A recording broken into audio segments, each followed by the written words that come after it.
अस्सलाम वालेकुम जी। आज का टॉपिक हमारे पास एक्सटेंशन रूल्स के बारे में है। अब लास्ट जो हमने पढ़ा एटॉमिक स्ट्रक्चर फैक्टर और ज्योमेट्रिक स्ट्रक्चर फैक्टर। अब हम देखने वाले हैं कि ये जो ब्रैग्स रिफ्लेक्शन होती है इसमें क्या रिजल्ट्स हम कैसे अखज कर पाते हैं, कैसे हम प्रेडिक्ट करते हैं। तो ये आज के टॉपिक से हमें कुछ चीजें समझ आएंगी। तो मेन टॉपिक का नाम मैंने रखा है एक्सटेंशन रूल्स। अब हम जैसे जानते हैं कि एक्सरे डायफ्रैक्शन क्यों करते हैं, ताकि हम क्रिस्टल का स्ट्रक्चर मालूम कर सकें।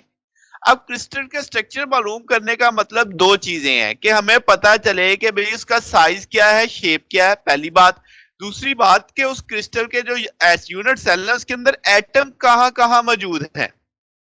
तो ये हमारी दो बातें बुनियाद हैं। अब ये दोनों बातें कैसे हम एक्सरे डायफ्रैक्शन से निकाल पाते हैं। तो पहला हिस्सा साइज और शेप की जब मैं बात करता हूं तो मैं डाइफ्रैक्शन पैटर्न देखता हूं, उसको मेजर करता हूं। अब आपके पास जो ब्रैग्स एंगल होता है, जो हमें इंटरप्लेनर स्पेसिंग डी और साइन थीटा टू थीटा इसकी वैल्यूज हम कैलकुलेट करते हैं। अब क्या होता है कि आपके पास ये जो रिफ्लेक्शंस हो रही होती हैं, जो पैटर्न होता है, ये काफी अब यानी ढेर सारा होता है काम। तो इसका मतलब अब आपके पास आपको बहुत ज्यादा लेबर वर्क करना पड़ता है, उसके कंपैरिजन करने पड़ते हैं। तो ये एक मुश्किल काम बन जाता है। तो हम फिर इसमें क्या करते हैं कि सिस्टमैटिक एब्सेंटीज या एक्सटेंशंस के कुछ चीजें देखते हैं कि आया कोई सारी जगह पे रिफ्लेक्शन होना मुमकिन है या कुछ ऐसी भी है जहां पे रिफ्लेक्शन होना मुमकिन नहीं है। फिर उसको जहन में रखते हुए जब पैटर्न को देखते हैं तो चीजें आसानी से कुछ समझ आनी शुरू होती हैं। मतलब इसका मतलब अब कुछ ऐसे रूल्स होंगे सिमेट्री के लिहाज से जो कि अलाउ नहीं होंगे कि यहां पे तो रिफ्लेक्शन हो ही नहीं सकती, इस प्लेन पे तो रिफ्लेक्शन मुमकिन ही नहीं है। तो अगर आप इन एब्सेंटीज को जहन में रखो और वहां से पैटर्न से उन्हें एक्सक्लूड कर दो तो आप उस क्रिस्टल की क्लास को आसानी से एनालिसिस कर सकते हो। मिसाल के तौर पे अब आपके पास ब्रैग्स लॉ होता है कि 2d sin theta is equal to m lambda. ठीक है। तो अगर हम कहें क्रिस्टल सिंपल क्यूबिक है तो रिफ्लेक्शन कहां कहां से मुमकिन है। मैंने लिखा all possible values of Miller indices से रिफ्लेक्शन हो सकती हैं। इसका मतलब तमाम प्लेन्स आपकी मुमकिन होंगी इस जगह पे। तो फिर यानी एच की एल की तमाम वैल्यूज आप लगाएं, जो जो भी आंसर आएगा वहां से रिफ्लेक्शन होगी। अगर ऐसा हो रहा है तो इसका मतलब वो सिंपल क्यूब है। मगर अगर आपको even values of Miller indices से रिफ्लेक्शन अलाउ होती है सिर्फ, तो इस जैसे आपके पास 100 है, 200, 211, यानी आप फार्मूले के अंदर जो हमने ज्योमेट्रिकल स्ट्रक्चर फैक्टर का फार्मूला पढ़ा था उसमें हम 100 की वैल्यू लगाएं, अगर वो इवन आती है तो वहां से रिफ्लेक्शन अलाउ होगी। ठीक है। और आपके पास अगर हम के ऑल इवन और ऑड वैल्यूज हो जाएं एच की एल की, तो आपके पास जैसे 111 2002, तो आपके पास वो जो प्लेन होगी वो क्रिस्टल होगा एफसीसी हो जाएगा। अगर मिक्स की बात की जाए तो मिक्स अलाउ नहीं होगा। यानी आप जब वो स्ट्रक्चर ज्योमेट्रिकल स्ट्रक्चर फैक्टर का फार्मूला पढ़ते हो ना, तो उसमें आपके पास तमाम इवन वैल्यूज आ जाए वो मुमकिन होंगी, तमाम ऑड वैल्यूज आ जाए वो मुमकिन होंगी। मगर जो मिक्स होंगी कि एक फैक्टर आपका इवन आ गया, एक फैक्टर आपका ऑड आ गया, वहां पे आपकी रिफ्लेक्शन अलाउ नहीं होंगी। यानी मिक्स, ऑड इवन मिक्स में रिफ्लेक्शन अलाउ नहीं होगी। सिर्फ अगर तमाम इवन है आपके ज्योमेट्रिकल स्ट्रक्चर फैक्टर, तो वो तब मुमकिन है, तमाम ऑड है तो तब मुमकिन है। डायरेक्ट लेटेस्ट में अगर हम बात करें कि आपके पास इवन ऑड जो होगा वो मुमकिन होगी, मगर एच प्लस के एल डिविजिबल 4, यानी ये शर्त होगी कि एच के एल अगर 4 के बाद आपके पास डिविजिबल है तो वहां से आपकी रिफ्लेक्शन मुमकिन होगी।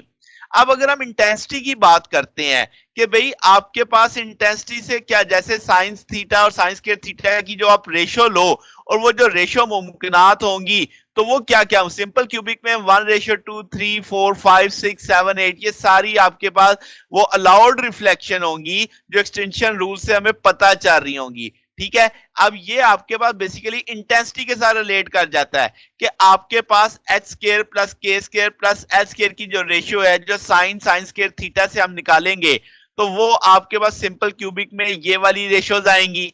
बीसीसी में 1 2 3 4 5 8 आएंगे, 2 4 6 8 10 12 वाली मुमकिन होगी। एफसीसी में 3, 4, 8, 11, 12, 16, 19 मुमकिन होगी, डीसी में आपके पास 3, 8, 11, 16, 19 होगी। तो इसका मतलब मुझे अब क्या पहली लाइन पता चली, साइज पता चल गया, शेप पता चल गई। अब अगली चीज मुझे क्या चाहिए, पोजीशन चाहिए।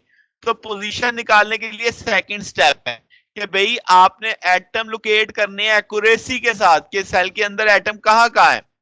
पहली चीज तो हम एक गैस लगाएंगे। तो अब आपके पास जो कोऑर्डिनेट्स है एटम्स के, यानी उसके लिहाज से सोचेंगे कहाँ कहाँ एटम मुमकिन हो सकता है।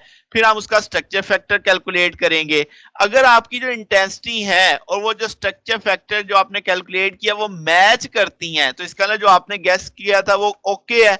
मगर अगर आपके पास जो इंटेंसिटी मेजर की और जो स्ट्रक्चर फैक्टर है वो मैच नहीं करता, तो फिर आपको कोऑर्डिनेट्स दोबारा से डिफाइन करने पड़ेंगे, स्ट्रक्चर फैक्टर का दोबारा कंपैरिजन करना पड़ेगा। अब अगर जो वहां से यानी आप कह लें जो न्यू सेट ऑफ कोऑर्डिनेट्स हैं और जो स्ट्रक्चर फैक्टर है अगर वो कंपेयर करते हैं हम ऑब्जर्व इंटेंसिटीज के साथ, और वो आपके पास तब तक आपने ये अमल करते रहना जब तक वो मैच ना हो जाए, यानी कि आपका calculated structure factor observe intensity के साथ मैच करना चाहिए। अगर वो मैच करता है तो इसका मतलब आपको लोकेशंस का पता चल रहा है, तो इसका ना स्ट्रक्चर फैक्टर आपके मिलर इंडिसेस से वो निकलेगा। तो आप हाई सिमेट्री में चले जाएंगे, यानी आपको स्पेशल पोजीशंस पे एटम आएंगे वो रिड्यूस कर देंगे। हमें पता लग जाएगा यहाँ यहाँ एटम है, तो हमें अपने पैरामीटर रिड्यूस कर लेंगे, हमारी इक्वेशन ज्यादा और आसान या सादा हो जाएगी। इस तरीके से हम बुनियादी तौर पे एटम की पोजीशन, एटम के अंदर एटम की पोजीशन मालूम करते हैं। तो दो हिस्सों में हमने देखा, एक हिस्से में आपने ऑब्जर्व किया कि हमने जो प्लेन्स को, जो अलाउड प्लेन्स थी सिर्फ उनको स्टडी करके हमने क्या निकाला, शेप और सेल निकाला। फिर इंटेंसिटीज को कंपेयर करके हमने क्या देखा कि इंटेंसिटी और स्ट्रक्चर फैक्टर मैच होते हैं, तो एटम की पोजीशन, एटम के कोऑर्डिनेट्स हमने डिफाइन करवाए।